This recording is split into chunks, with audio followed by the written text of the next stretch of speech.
Cinema ఇండస్ట్రీలో body shaming గురించి తరచుగా ఏదో ఒక వార్త వినిపిస్తూనే ఉంది. చర్మం రంగు, శరీరం ఆధారంగా నటీనటులను విమర్శించిన వారు చాలామంది ఉన్నారు.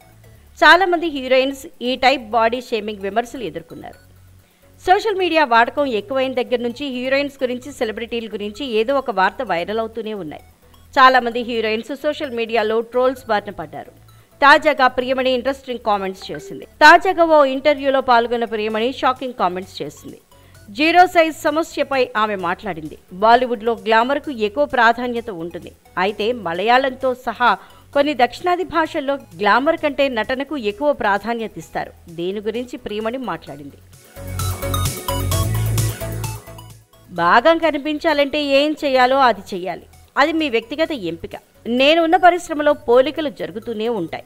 సౌత్లో జీరో సైజ్ కావాలని ఎవ్వరూ చెప్పలేదు.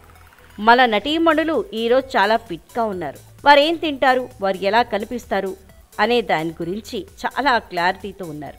అయితే ఒకప్పుడు అంత క్లారిటీ ఉండే నటీమణులు చాలా తక్కువ. ఏది కావాలంటే అది తింటారు. ఇటీవల సైజ్ జీరో అంశం ఎక్కువగా చర్చనీయాంశమవుతోంది అని అన్నారు ప్రియమణి.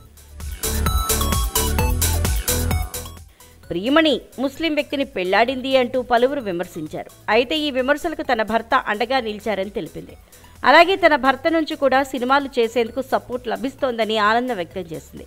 తన భర్తపై చేసిన ట్రోల్స్ తనను, తన కుటుంబాన్ని ప్రభావితం చేయకుండా చూసుకున్నారని తెలిపారు ప్రియమణి.